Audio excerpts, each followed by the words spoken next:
We are recording. Perfect. Hello. Hello. Thanks for being here today. Hey, Nancy, how you doing? I'm doing pretty good. How are you doing? Great. I think you said you wanted to start with introductions? Yeah, I was going to say this is the first time that the two of you have actually met apart from talking on social media, right? Yes. Excellent. Okay, so you guys will have a bunch to learn about each other. I know a little bit to a medium range about both of you, so I'll try to mediate here and play host a little bit and keep the questions starting at the beginning from beginner level up to advanced towards the end. Jamie, why don't you start with a bit of an introduction about who you are, and then Nancy, I'll ask you, and then I'll talk about me a little bit. Sure. Okay.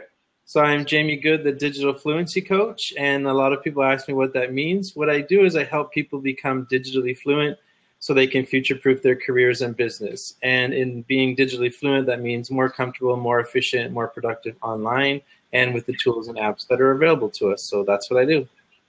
Awesome. That sounds like something I certainly need. How about you, Nancy? Have you got a 1-minute statement for us? I'm Nancy Bennett. I had a long career in financial services. I've been an artist all my life, and I've been on social media pretty actively since about 2007.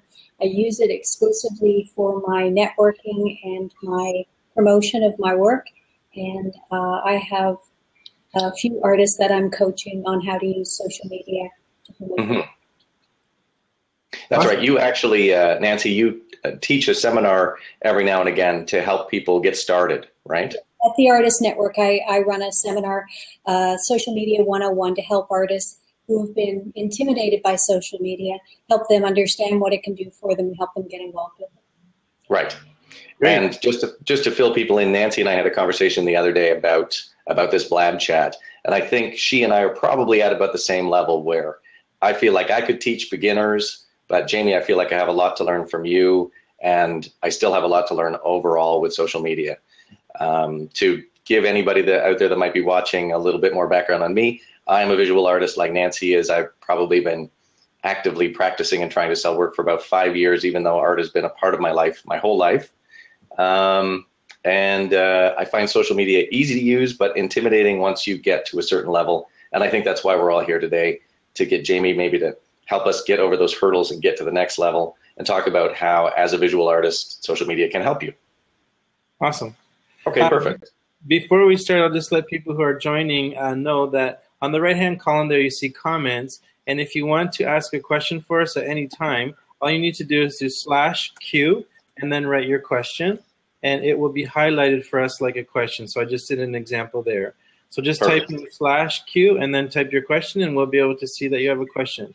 Also, we have one free seat there that people can join. We have someone asking right now, but we're just going to wait just a little bit before we have people come in live before we open that seat up. So stay patient, but we'll let that seat become available in a bit.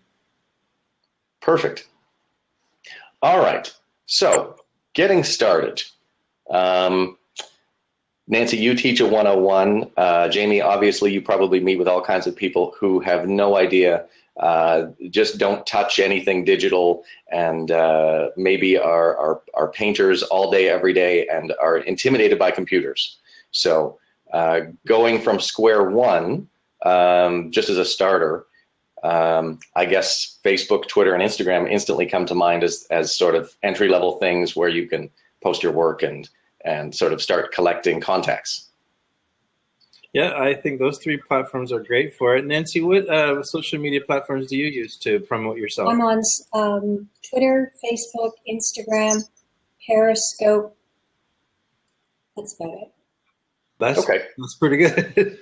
Can I jump in and say that I don't use Periscope? Can one of you sort of break that down for me and tell me how that would be beneficial to me? Maybe Nancy, what do you use that for? I'm beginning to use it. So right now I'm mostly watching. I have broadcast. It's a live broadcast platform. Mm-hmm. And what I have observed is artists who don't necessarily want to write things in their social media, and they may not even want to really interact, but they still want to be there. They'll set up their cameras and broadcast themselves painting, which is quite interesting to watch. Nice. So are you using it for yourself for kind of a behind the scenes look at how you work? Yes. Oh, awesome.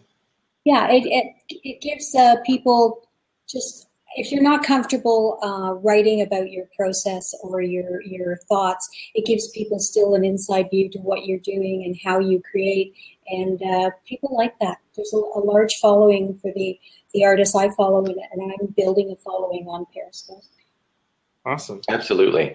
In this day and age, I think with Instagram and video and Vimeo, which is another thing maybe we can talk about a little bit, people are interested in sort of quick things that they can visually connect to rather than reading a few paragraphs. I mean, video blog posts are kind of taking off because it's just so much easier to watch a short video than it is to, I know that sounds terrible, but then it's so much easier than reading.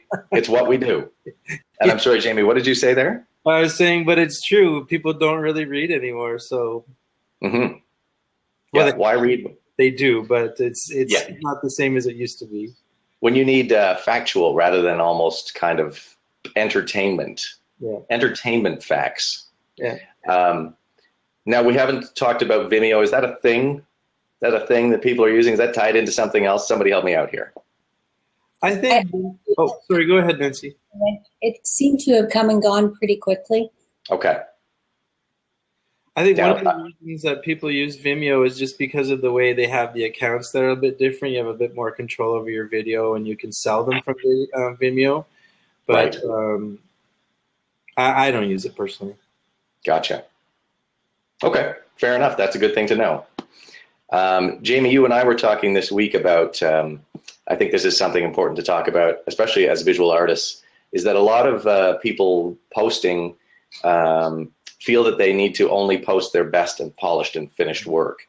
And I'm certainly guilty of that. I will wait until the piece is completely done before putting it up. And nobody really knows what the process is. And I think people like to be let in. They like a sort of backdoor access to, how did you do this? What is your process? What does it start with? What's in the middle? And Nancy, I've seen you do that. Certainly you will post Instagram pictures when you're just adding certain layers and certain colors. Jamie, you want to sort of field that and talk about the benefits of showing people how you work? Well, there's quite a movement right now in many industries about showing your work, and I think it's a smart thing to do because we are humanizing the brand, so to speak, and artists, I think, need to show their human side too. You might see something really beautiful in a gallery, and a lot of people might think, oh, I could never paint like that. Oh, I could never do that.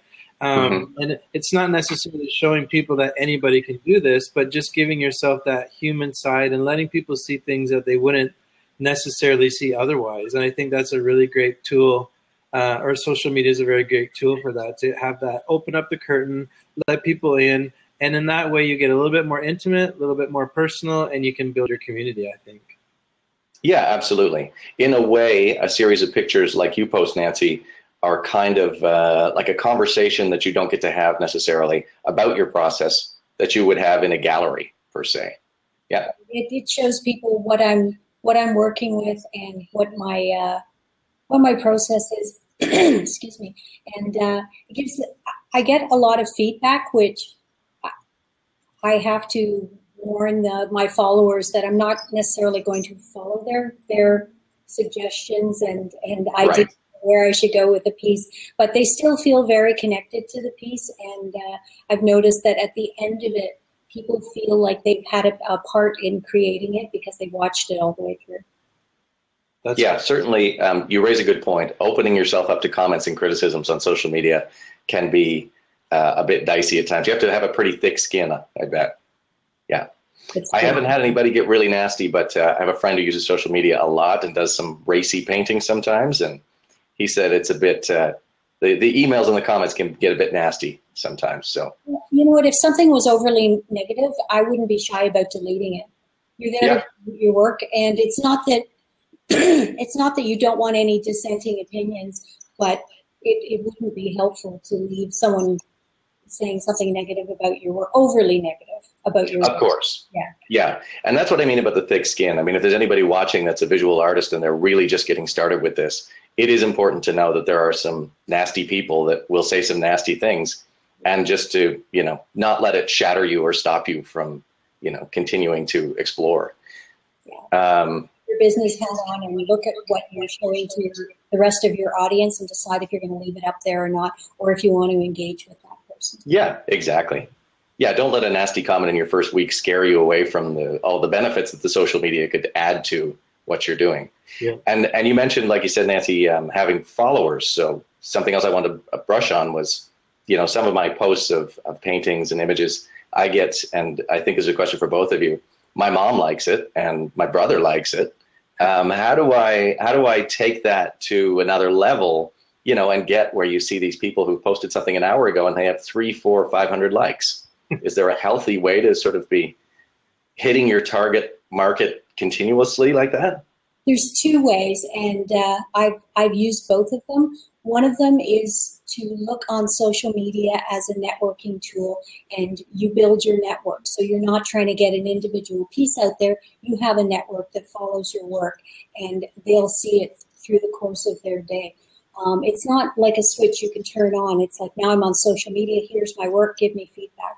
People need to be engaged all the way through, and then they're interested in they comment. The other choice is to promote your post. And you can promote it if you're on a Facebook business page, mm-hmm.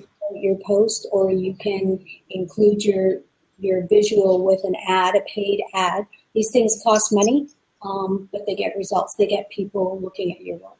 Right. And as you say, it's organic too, right? The people are not all going to find you over one evening. It's going to sort of take weeks and months, just like any business. Yep. Well, I like to go back to the beginning of the internet in the old days when I first got the internet, because all my friends said it was wonderful. Got my computer, turned it on, signed up, and looked, and it did nothing for me. I just looked at it, it looked back at me, and nothing happened. And I couldn't think why my friends were so entertained with this thing. And it took a while to learn that I had to ask questions, I had to interact, I had to look for things, find them, put them together, put my things out there so that other people could look at it. So I find social media, especially when artists are new to social media, they say, fine, I signed up to Facebook, it didn't do anything for my sales, and it's crap, and I'm shutting my account. But they haven't put the work into it to make it work for them. So that's right. You can't just turn it on and have all the success flow from it. It's interactive, right? It's the difference between the internet and television is that it's a two-way street. You're not just sitting there absorbing. You actually have to put things into it as well. Yes. Jamie, how do you have any suggestions for sort of reaching out to a wider audience?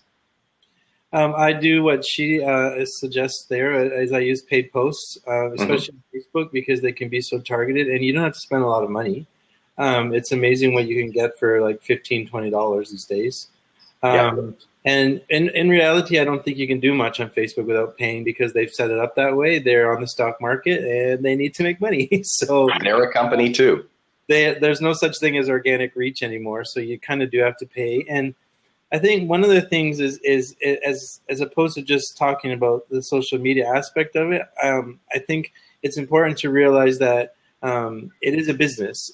Selling work is a business, and you have to look at it that way. And so these tools, I think, should be looked at as ways to promote, ways to create community, ways to connect, and ways to market. So I try to tell people, don't shy away from promoting yourself. That's right. People will see on Instagram that you have these really great paintings, but if you never tell them how they can buy them, then what's the point, right? Exactly. So, I think the community thing that she was talking about as well, like Nancy mentioned, network.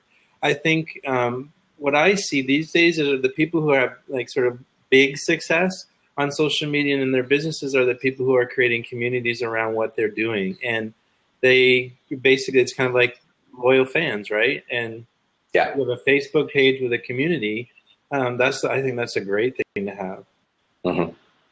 Yeah, absolutely. I was certainly shocked the first time I paid to boost a post at the inexpense of it. It was a friend who said, no, it's not you don't need to enter into a 20-page contract with Facebook and spend $200. It's $4. You enter a credit card number and click, and it's done.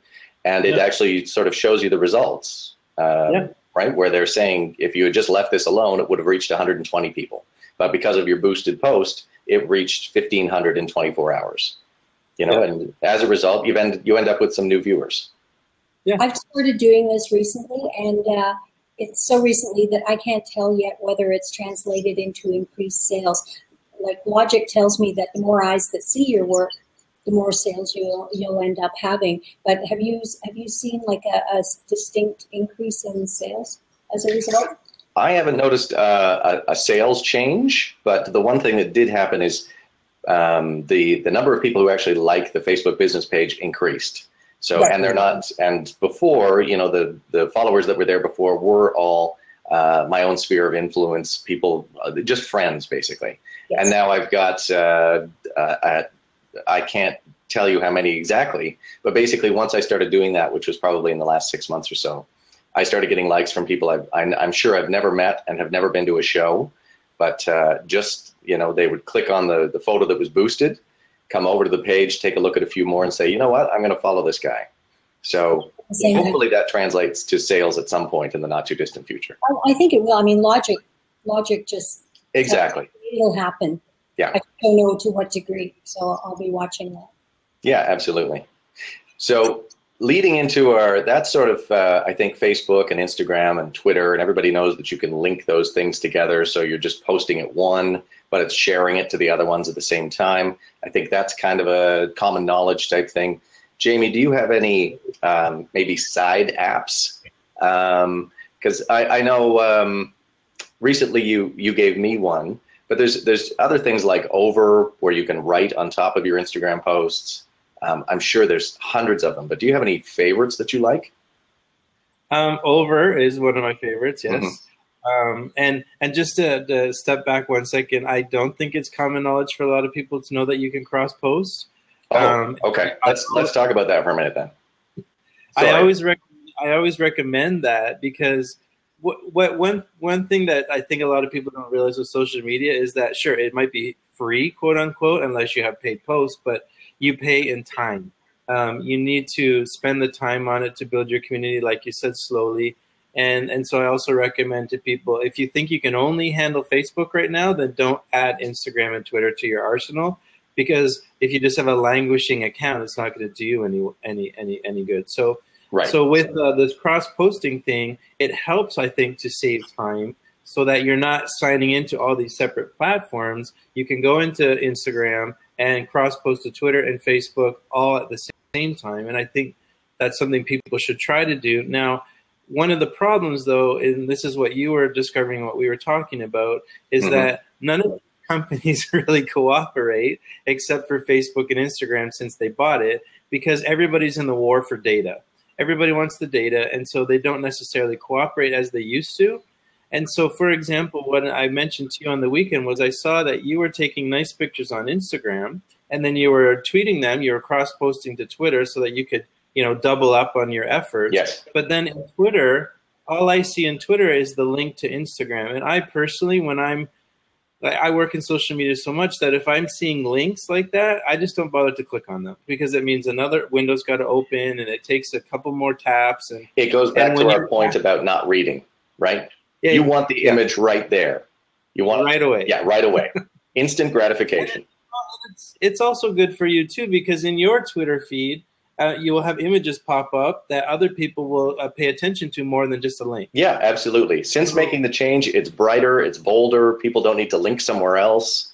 It sounds lazy, but it's true. You'll stay there and you'll look at those pictures, but you're likely not to leave that and go to a different platform. True. And so the one that I suggested to you was If This Then That, and that recipe was easy to set up. And so I think another thing that people should maybe consider if they're going to use more than one platform is use a third-party tool like TweetDeck or Hootsuite or something like that, where you can manage all your accounts in one place instead of signing in and having all these browser tabs open. I think it makes it easier. Right. Okay, awesome.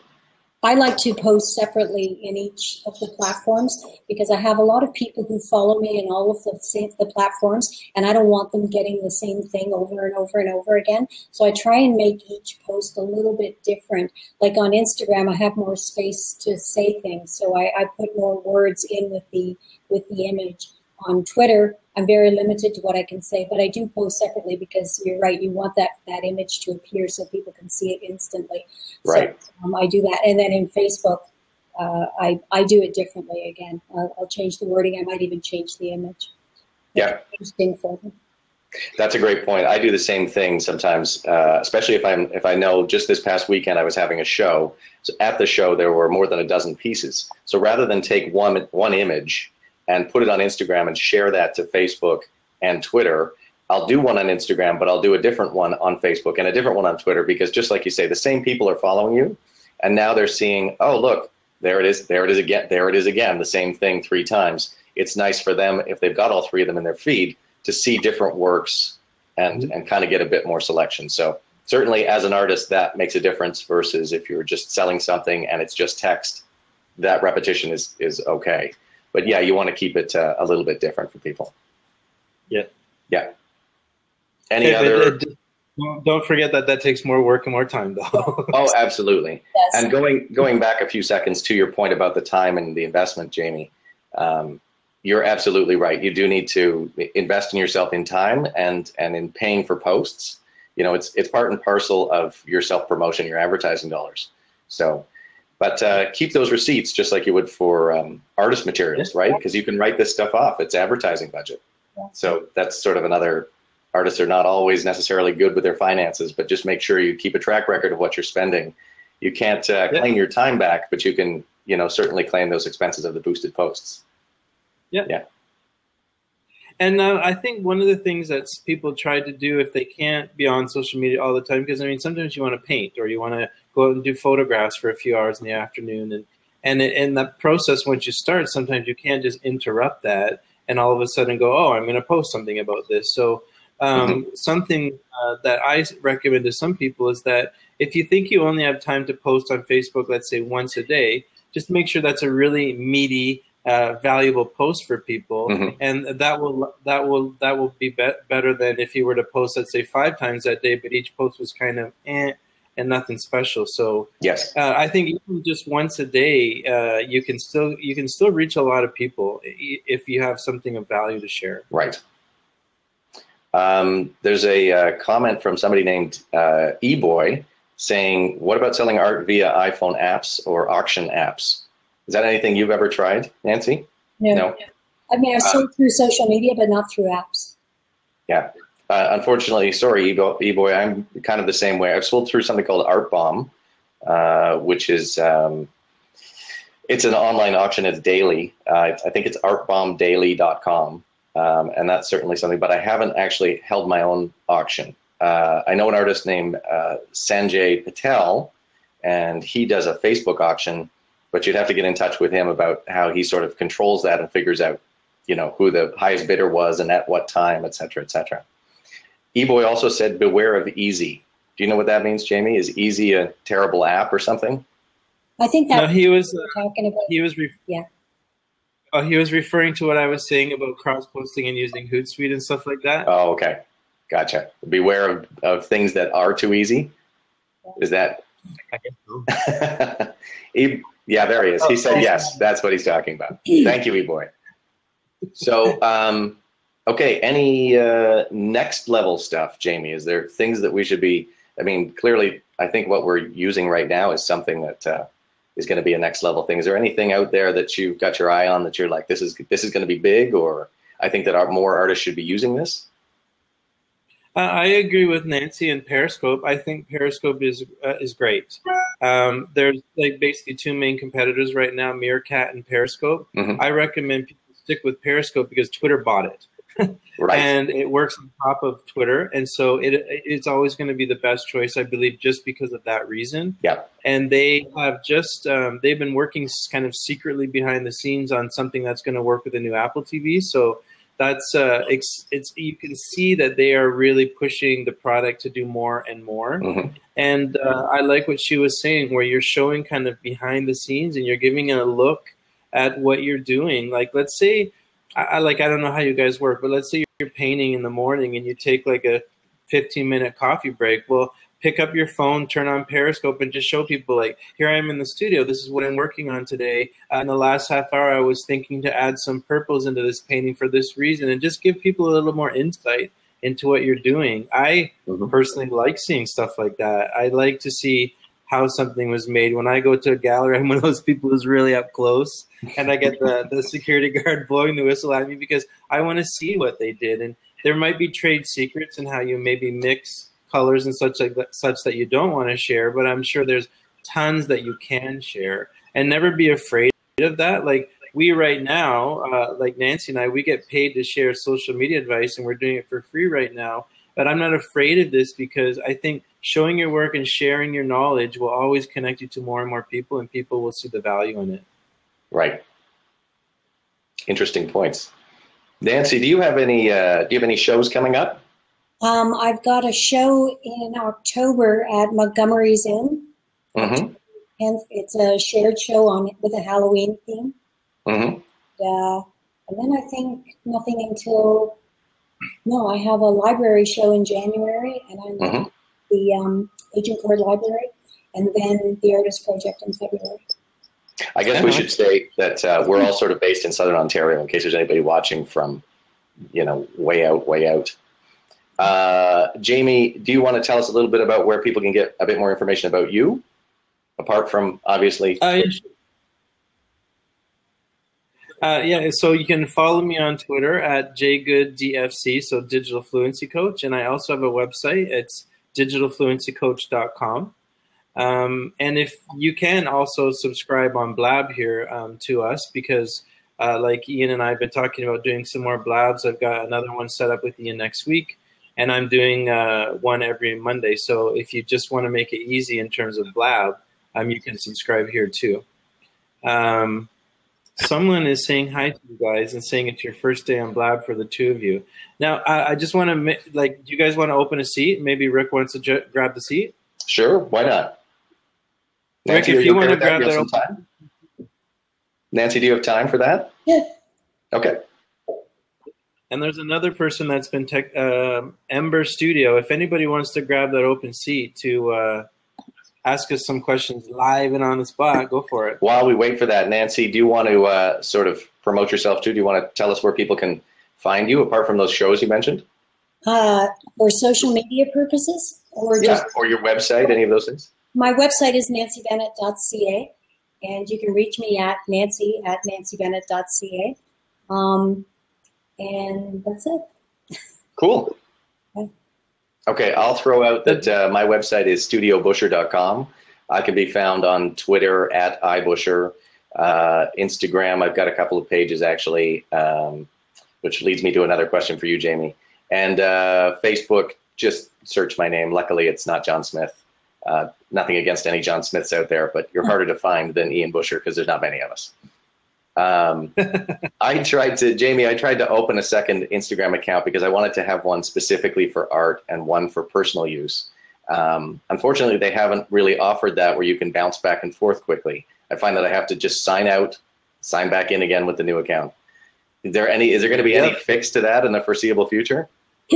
Oh, I hope so. Everybody's crying for that because like me, I know a bunch of other social media marketers who manage more than one Instagram account, and it's probably the number one complaint is that unlike Twitter, you can have multiple accounts and right on the app switch between them, but Instagram can't. It's signing in and out every time. I wonder if there's there must be some logical reason why it can't be that hard for them to do. I wonder if it's helping control the number of accounts. People would be opening dozens and dozens of accounts, and it would probably spiral out of control.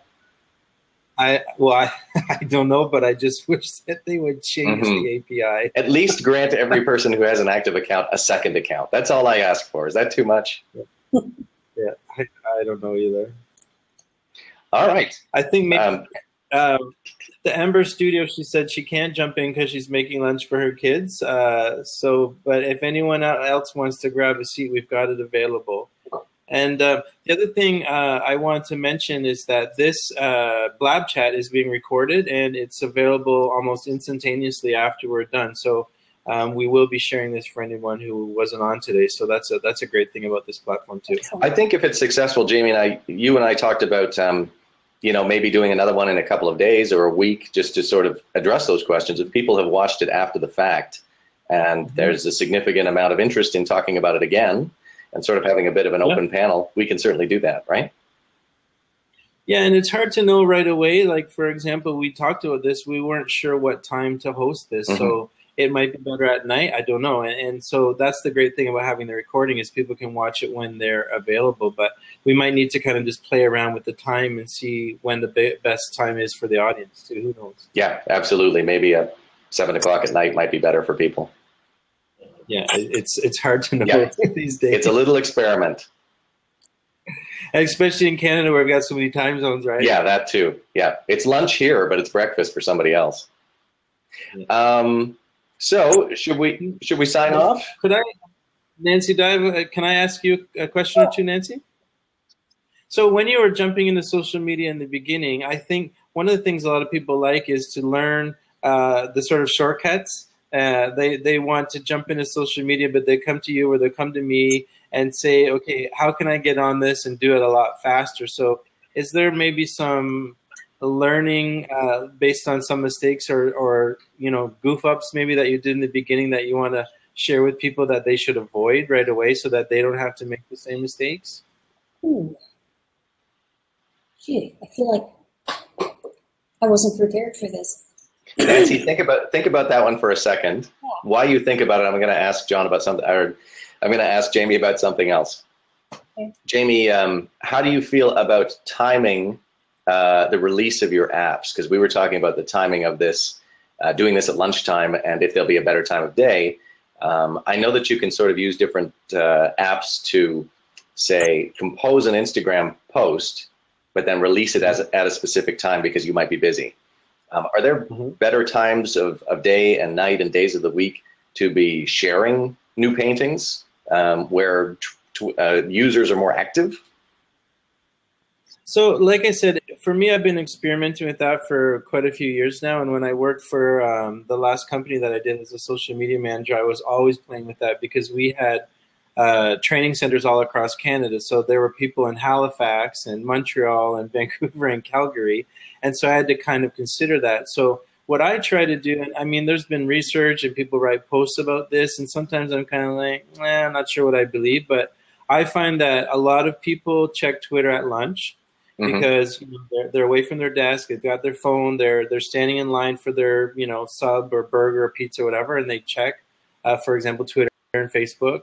I that people who are at work from, for example, the 9 to 5, their companies block access to some of these platforms. And so I try to avoid a lot of posts in between those kind of work hours because I just assume that some people are either busy and in meetings and can't see it or their company blocks it, for example.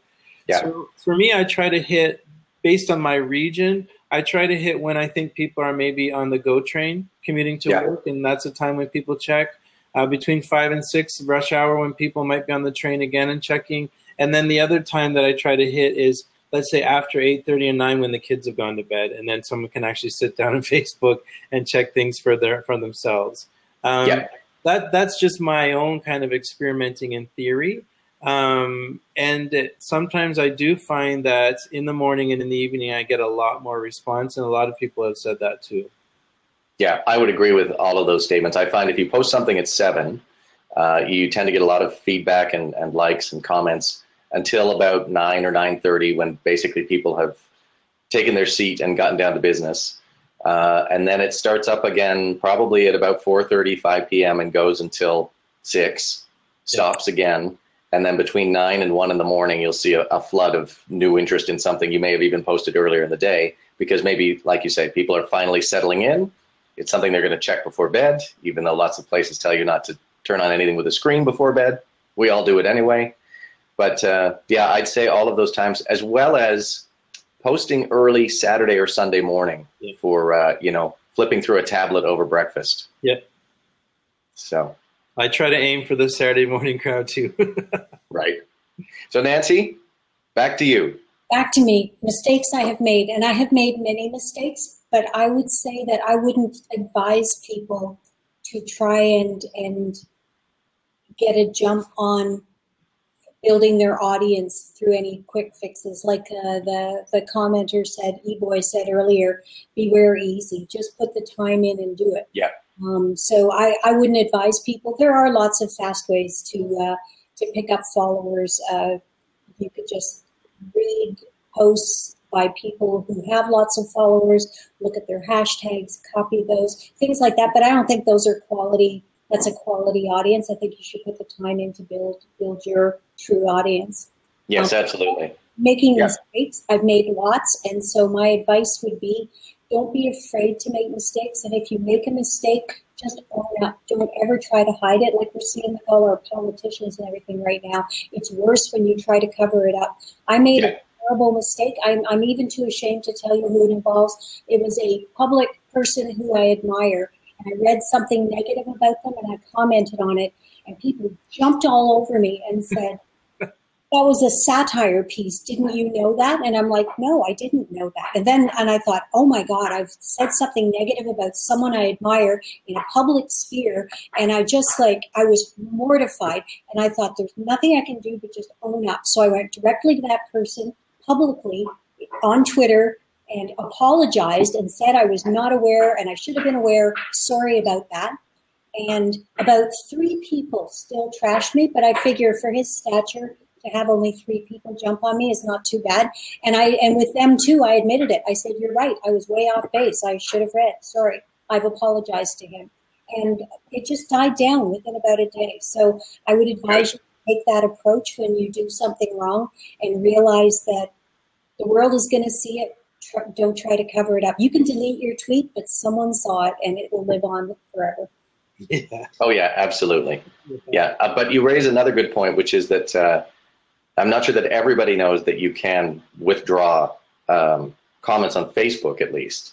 So you might put something up, and the second you've posted, realize that you've made a horrible autocorrect mistake or spelling or grammatical error, and you're like, you know what? I want to pull that down because it makes me look foolish or uneducated or something. You can take it back. With my Throwback Thursday photo on Facebook, and then I looked at the calendar and thought, yeah, it's Wednesday. Take that down. And I'm sure someone's going to jump on me for this, but whatever, I deserve it. Right. Yeah, but I took it down because it was clearly wrong. Interesting thing about Facebook with the post, like you can delete, but you also can edit, which a lot of people don't do. I often see someone will write something with a spelling mistake, and then they'll put another post comment underneath to say, oh, I meant to spell this, and I'm like, why don't you just edit the original one? But the interesting thing is when you edit, people can see what the original post was. So, I didn't know that. So if you have edited something that was actually not okay for public consumption, I would recommend that you delete and repost as opposed to edit, because if you ever see a post that says edited on Facebook and you just click on that word edited, it will actually show you what it was before it was edited. So good to know. Yeah, just in case. Now I know what I'm doing this afternoon. Checking all your edited posts, right? Checking all the comments I have that have been edited. And that's why you're here, Jamie, to give us all of those little tips and tricks. Thank you. Well, unfortunately, it takes a lot of work to know them, but I enjoy doing this. Awesome. Facebook makes a change about every 2 days, it feels. Yeah, it's kind of frightening. Every time you go in, it's what's it doing now? What's it doing now? What is that? It's crazy. Yeah. Do you find that too, Nancy, that it's really hard just to keep up with all the changes on these platforms? Yes and no. Yes, there are a lot of them, and I probably don't successfully keep up on all of them, so I just work through them. Yeah. That's all you can do. You have a life, right? Even on the telephone app, when you update the telephone app, you look to see what's new in this app, and all it says is we update every week or every 2 days or something. Anyways, they don't tell you what the changes are. Nancy, I haven't looked at one of your posts earlier today before sort of doing this, but do you add a lot of hashtags to what you're doing? No. I read somewhere when I was early in social media that your number of hashtags should not exceed the size of your text of your right. post. So I try to minimize it. Like if I have 4 hashtags, that's a lot for me. And I'd really try to think about them. Think about what will bring the audience I want to this post. Mm-hmm. And yeah, so I see other people who post a whole paragraph of hashtags. Some of them have even no spaces, which I guess that works. It'll just be hashtag art, hashtag painting with no spaces, just a long stream paragraph of words. And I gather they're trying to catch the search engines and the searches within the app. And I suppose it works, but for people who are looking through it, I don't know, do they ignore it? I look at it and think that's overkill, but that's right. It. I don't know, do you use a lot? It depends on what the post is. Sometimes I know that I'm just putting it out there for friends and I don't bother with any of them. Mm-hmm. I just did that yesterday, just a picture of my dog that I thought was cute. So I put it out there with no hashtags at all and just left it alone. If I'm putting it, if I am putting it on Instagram and it's a new painting and I kind of want to reach a bigger audience and I'm paying to boost the post, often I'll put more of them, including, the subject matter, the media. So I don't know. It's an experiment for me still to this day, whether or not the hashtags are actually bringing people like a quality audience or just an audience.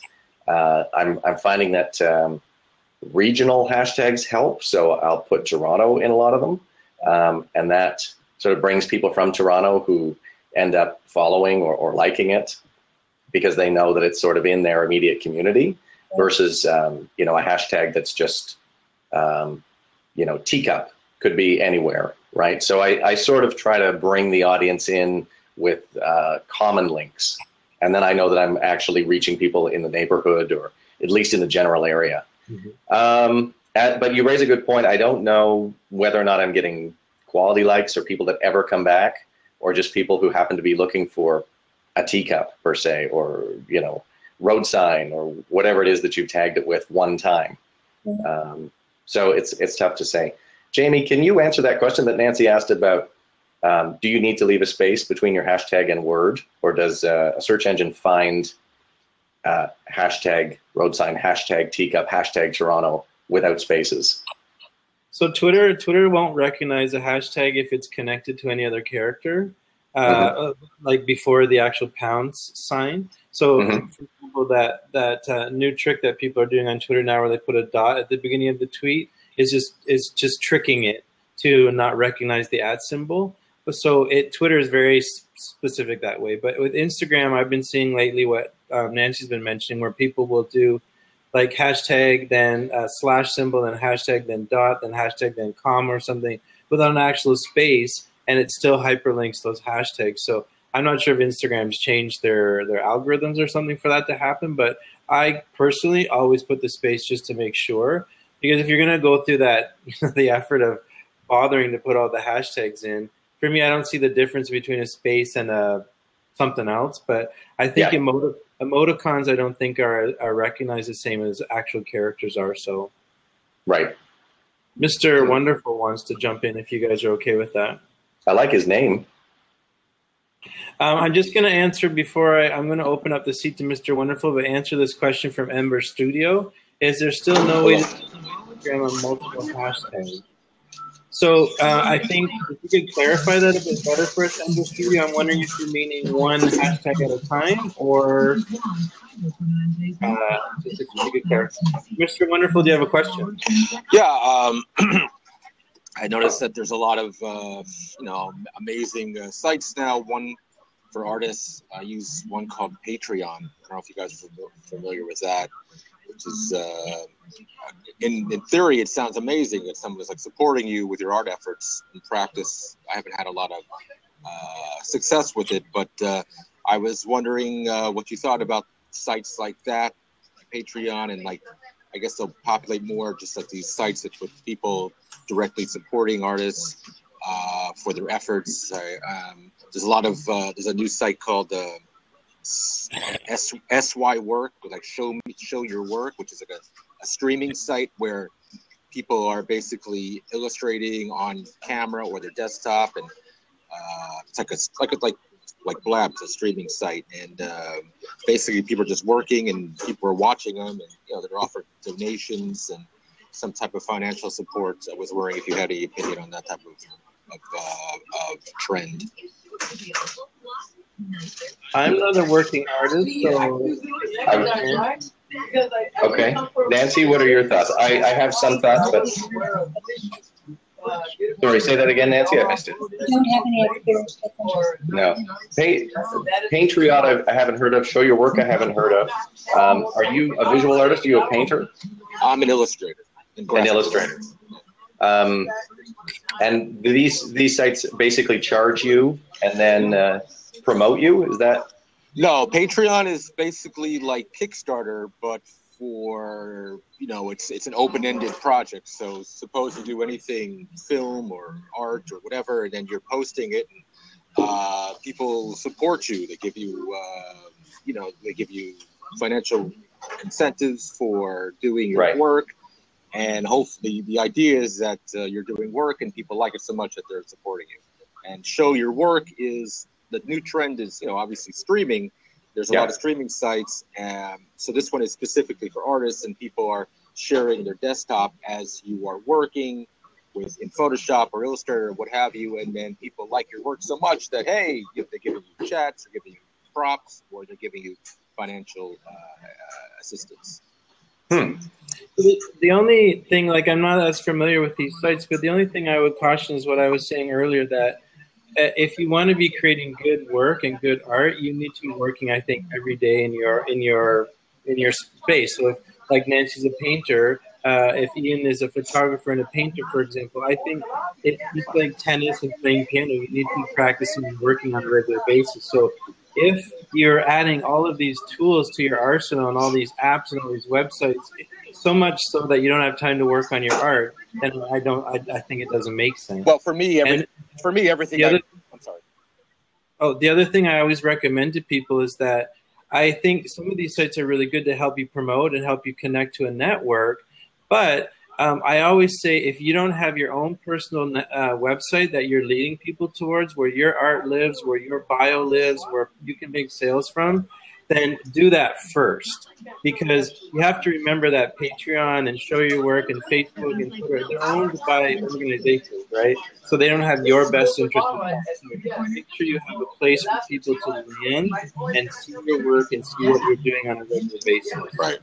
Well, I do everything on the computers, so everything is like in Photoshop or Illustrator. So I could work, and while I'm working, I could have people watch what I'm doing if you like that. So it's kind of like killing two birds with one stone, and it's just an interesting way to get totally new people, which you might be out of your social network, to see what you're doing. And there's another one called Live Coding, where people are basically just coding applications or websites, and it's all on the desktop. So another way, if people like to watch people coding, it's interesting. It's very geeky, but it's just a new way of people discovering your art, which I think is very interesting. The only alarm bell it sets off for me is just kind of copyright and people looking for inspiration. So my only fear would be you're working in Illustrator or Photoshop and people are doing screen grabs and also saying, oh, I can do this. And they're like, okay, I see how he's doing that now. I'm going to start doing exactly the same thing. So your unique ideas or your unique process might then be compromised by, somebody else who's then going to maybe already networking it and selling it somewhere else. So it's not a huge red flag, but it's a little one that somebody might be, not watching to buy, but watching to steal. Right. Well, yeah, I've heard of people post on eBay, and someone's selling to work. Some guy actually just grabbed a screen grab and printed out the guy's work and started selling it himself. So right. I mean, you could go to a museum and take a picture and do the same thing or something. So that's a possibility, but I guess in this, I'm a little concerned about that. But if I can engage with a brand new audience, I guess it's sort of worth it. Yeah, absolutely. At the same time, I see your point that a lot of people just like to watch artists work and love the finished product, but love the process. So right. I'm not sure when you weigh the two of them, whether or not you're getting more followers or you're just inspiring people. And inspiring people can be a great feeling, but if that's all you're doing, then maybe privatize it and just show your finished product on social media platforms and have a show, or create a portfolio that you can take around so that people can't be taking from you before you're even finished. If that makes any sense. And just one last question. There's a whole slew of online, that's what I was mentioning before, these online auctions like Saatchi and Saatchi has one, and there's a lot of Van Gogh is another one, and a lot of art sites, people selling their art. And you go into the sites and there's like thousands of art. And yes. It just seems like, all right, well, there's thousands of arts. Who cares? I mean, who's going to look through all that? So, do you think that's?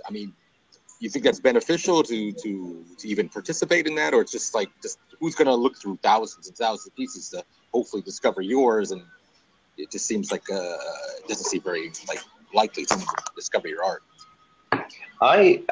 Nancy, I'm going to throw this over to you in a minute too, but.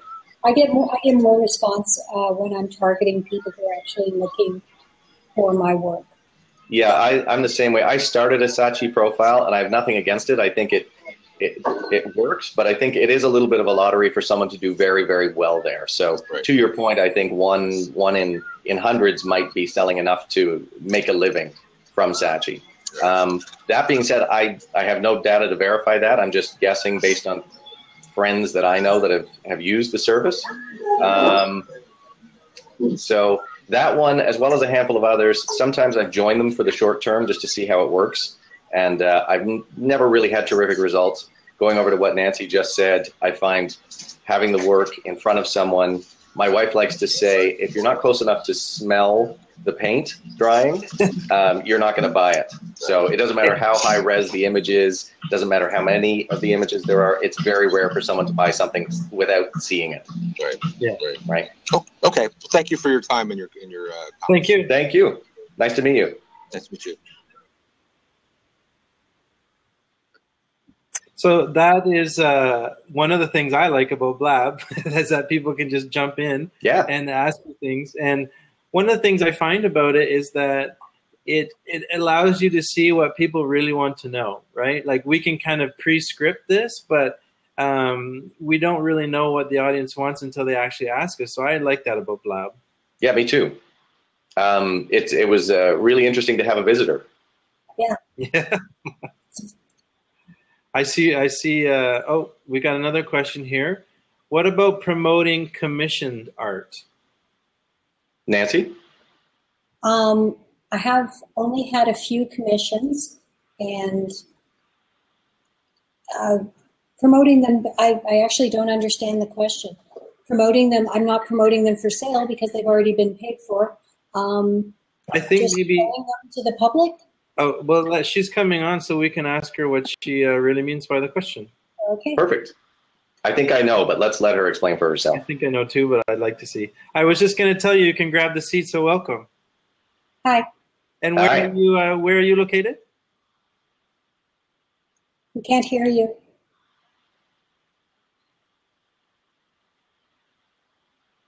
We lost your audio, I'm afraid. I heard her at the beginning, and now I don't. Try saying something now. No, it's gone. Wait, I could read the lips. Okay, so let's try and guess at what she was. I think what she was saying was, what's that? Well, does she mean just showing work that you're working on as a commission? That's what I think what she's saying is basically promoting that you are an artist for hire. So like portraiture or, this is my existing work, but I also will make a piece to your specific size and color palette. Okay. Can you hear me now? Yes. Good. Where are you tuning in from? Belgium. Oh, awesome. Amazing. Yeah. Welcome. Thank you. So can you explain your question? Yes, of course. So I'm a professional artist for years now, but sometimes, the works I'm making don't sell as much that I want to. So I am doing commissioned art, and that's meaning people can ask me to paint them. I'm painting. give the subject and the size. Some have specific sizes in mind, but I only do very big sizes, murals and stuff. But I'm a little bit struggling, but on how to promote the choice they have, that they can ask me to paint commissions. So yeah.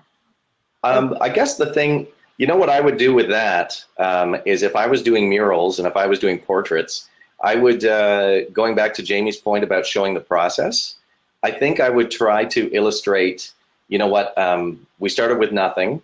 The client came to me and said that they wanted X, Y, and Z. So I'm not sure what your process is, but if it was, you know, to sketch some ideas out, to do like a small scale, especially if you work in a larger format, just to document that and almost sort of do it as a series and say, here's 0 and here's 100, right? And here's every step in between that got us there. So that when someone says, oh, well, I really like what she does, but I want this, you can say, okay, well, chances are good we're going to go through this same process. So here's how the process works. Almost like having an instruction manual for ordering a commission. Yeah, I have all those pictures on my website now. I'm doing that already. I do also here on Blab live painting. Somebody just posted a comment that you do awesome blabs and your Painting a Day series is great. Yes, I am doing that now. Amazing. For the last weeks. Yeah, so, but I mean, the commissioned, the documentary pictures are there on my website, but it's hard for me to get them out on other. So I don't know, maybe Instagram or Twitter, or I don't know which way I should choose. I mean, which way is the best? Do you have your own person? Do you have a Facebook page that you use? I do, yes. So there's two parts to my answer. I think that if you're only going to choose one, so let's say you're using Blab now and then you want to take the documentary photos and the images that you have and promote them, I personally would start with Facebook and then Instagram, because the main reason why is that more people are on Instagram than on any other platform. And so I think it's easier to grab an audience there. Plus you can do the promoted posts, which are not very expensive, are quite easy to do. And I think that can really spread your work across a larger number of people than Instagram. On Instagram, what I find is even though it's purely visual, there's a lot more what I call game playing on Instagram, where there's a lot of people there who just want more followers and they're not necessarily going to follow you or support your work.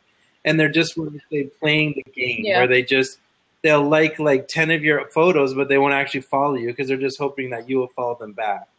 And although I don't find that's the same sort of issue with Facebook, because you can actually create a real community on Facebook. So try promoted posts, try building a community, and don't forget, like, one thing that we didn't talk about is that when you have your Facebook page, don't just show your own work.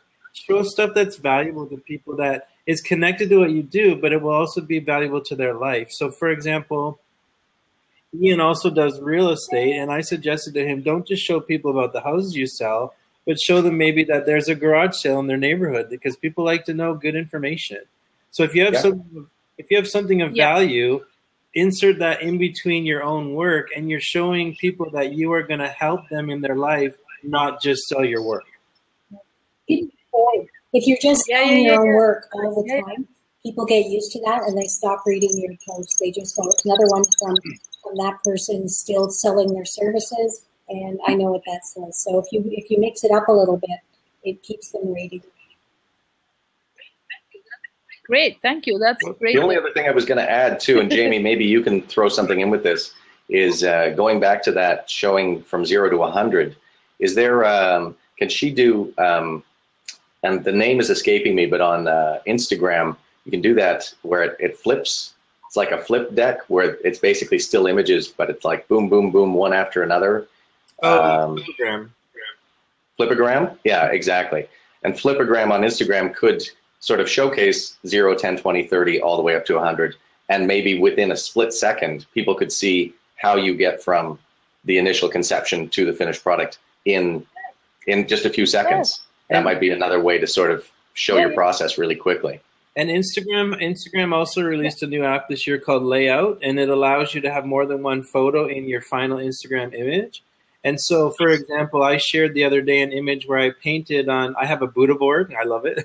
And basically it's paper that just dries and you can reuse it. So you just use water. And what I did is I showed the original brushstroke and then how it was drying in 4 different photos. And so that's a really easy, simple way you could do it too. You could have, you start painting at 9 a.m., so you show the blank canvas. At 11 a.m., you show a bit more. And at 1 p.m., you show a bit more. And then maybe a day later, it's finished. And that's your 4th image on your one Instagram post. So on your phone, if you don't already have the Layout app, then I would think about using that too.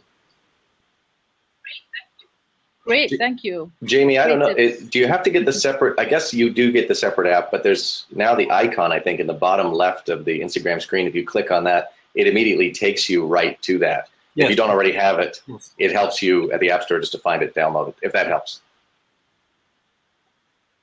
Cool. Okay, thank you very much. I'll get some, I'll leave my spot Thanks here. Thanks for joining us from Belgium. Somebody else here. Yeah, thank you. You're welcome. Thank you. Bye-bye. So many visitors. Someone just recommended on the side there on Android, there's a photo grid for those type of purposes. So there's so many options in the App Store. It's kind of crazy sometimes. Mm-hmm. Mm-hmm. So I don't know if you guys want to continue and take more questions. We're at an hour. How do you feel? I think we call it at an hour. I mean, I would like to keep this at a length where people will still watch it. Yeah. And I feel like, you know what, we give it a little time. We wait for a bit more feedback and see if people would enjoy seeing another one with more questions answered and maybe more guests. I'm fine with that. Okay. Nancy, you good? Yeah, that's good. Amazing. Okay. Thanks guys. for joining. I love the interaction on the right side there. That's another great thing I love about Blab. So thanks, everybody. For Studio for the great show comment. Thank you. Yes, Okay, thanks. guys. Have a great afternoon. You too. Chat Bye. soon. Yeah, See bye. ya.